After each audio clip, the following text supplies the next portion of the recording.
Mais si c'est pas Congo, c'est ta mère qui te parle. Avant que mon fils, tu nous dis qu'il faut continuer à marcher là. Tu nous as pas dit que c'était prison civile. Si tu nous avais dit que c'était prison civile, on pourrait aller faire champ pour ça. On a pris crédit de gauche à droite pour payer 1 100 000. Oh Dieu, nous fait de payer 5 000 par mois. On n'est pas refusé. Mais dis-nous qu'on attend que femme boulot. C'est dans ça on vit. Malgré tout ça, client va payer pareil. Il va déposer. Ça va se lever pour partir à ça. Ça, tu trouves ça normal? Vous permettez pour dire qu'on va payer 5 000. Tu vas continuer ta cour. Quelqu'un va aller louer la maison. Il a payé ton avance. Elle est salée déjà. Si elle vient le cacher la face, c'est son problème. Tout ce que tu connais, toi tu vas regarder tout l'argent. Police municipale, j'ai ici à 2h du matin.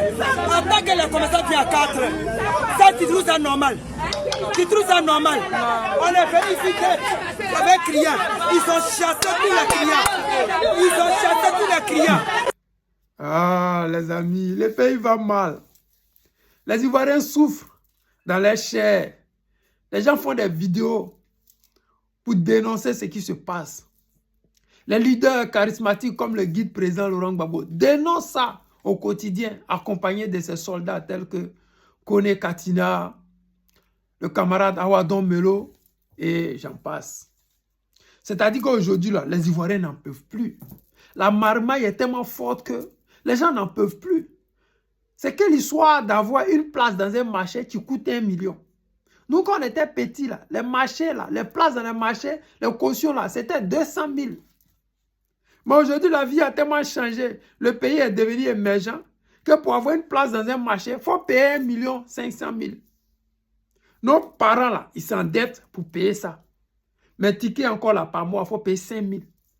Mais en plus de tout ça, là, vous chassez les clients. Vous prenez leurs marchandises en bris.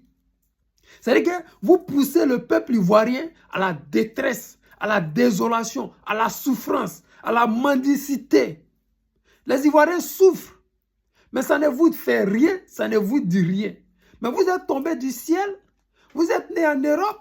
Parce qu'ici en Europe, les gens sont nés en même temps, il y a l'argent. Parce qu'un enfant, quand il naît, ses parents cotisent l'argent. Quand il a 18 ans, là, son compte en banque est déjà gbé. Mais en Côte d'Ivoire, ce n'est pas le cas. Vous qui vous appelez Cissé Bakongo aujourd'hui, là, mais vos parents, là, ils étaient pauvres. Vos parents, là, ils étaient pauvres. Même Draman Ouattara qui se joue les dangereux, là. Ses parents étaient pauvres.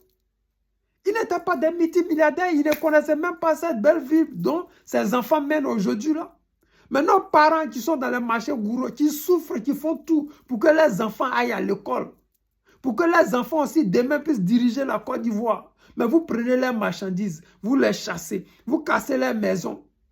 Même en Chine, il y a les pauvres. Même ici en Occident, il y a des gens qui dorment dehors. Malgré qu'il y a social là. Il y a des gens qui dorment dehors. Mais vous faites comment pour que pour vous, nous n'avons rien. Il n'y a pas de social. Il n'y a rien qui est mis en place pour les pauvres. Mais c'est vous qui appauvrissez les pauvres. Mais vous faites comment pour dormir quand vous rentrez le soir chez vous? Vous faites comment? Ou bien l'argent là fait que vous oubliez votre passé. Parce que nous, on sait que vous là, vous n'étiez pas des milliardaires. On sait que RDL, là, la rébellion, là, c'est parce qu'ils avaient divisé le pays en deux, qu'ils prenaient l'autre moitié, l'argent qu'ils encaissaient là. C'est l'argent là, Soro Guillaume donnait au Cissé Bakongo là, pour faire fonctionner le RDL qui est devenu RHDP aujourd'hui. Ce n'est pas moi qui le dis, c'est Soro Guillaume lui-même qui l'a dit. Vous qui tapez la poitrine, qui dites que lui, Soro Guillaume, il doit donner le tabouret là. Vous veniez chez lui dans la rébellion là-bas pour en prendre l'argent pour venir faire fonctionner le RDR. C'est-à-dire que vous n'aviez rien. Vous n'étiez rien. Mais aujourd'hui, vous êtes devenus tout puissants. Vous faites pleurer nos mamans matin, midi, soir. Elles sont dans la détresse, dans le stress. Vous savez ce qui veut dire payer marchandises et aller donner aux gens? Ce n'est même pas évident qu'on paye la marchandise que tu allais payer là. Ce n'est pas évident. Mais en plus de ça, il y a stress. Tu dois payer maison.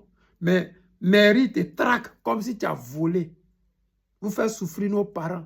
Je dis encore à nos parents, mobilisez-vous. Bientôt là, nous allons faire passer ce cauchemar-là en joie. Et c'est à partir du 25 octobre. Ça va se faire. On va le faire. On va le faire ensemble. On va le faire tellement bien que les Ivoiriens vont oublier ce mauvais passage dans la Draman Ouattara qui leur a valu 15 ans. Ce mauvais jour de 11 avril 2011, là, nous allons l'oublier définitivement. On va le faire, mais on va le faire ensemble. Parce que nous avons encore la chance d'avoir le guide président Laurent Gbagbo qui est sur pied et qui est prêt à nous accompagner. Parce que ce combat-là, en 2020, ça a échoué parce qu'il n'y avait pas de leader. Tous ceux qui étaient là, qui avaient confiance en eux, personne, c'est tous des lâches, des traites, des vendus. Mais le président Laurent Gbagbo est là. Ils font des coalitions contre lui. Mais lui s'en bat les couilles de vos coalitions. Il n'a jamais été dans une coalition quelconque pour aller où que ce soit. Il va le faire encore. Faites vos coalitions. Mais lui, là, il va être président au premier tour en 2025. Nous sommes déjà là. Il ne nous reste que 5 mois. C'est à nous de savoir où nous voulons aller, avec qui nous voulons aller. Et j'ai dit, j'ai fait mon choix. C'est celui-là même qui s'appelle le guide président Gbagbo Laurent. Celui qui a tracé le chemin de la démocratie en Côte d'Ivoire et surtout en Afrique de l'Ouest. Les amis, c'était le président Lothar, l'ami des dirigeants qui se respectent. Je vous aime et je vous dis à tout à l'heure.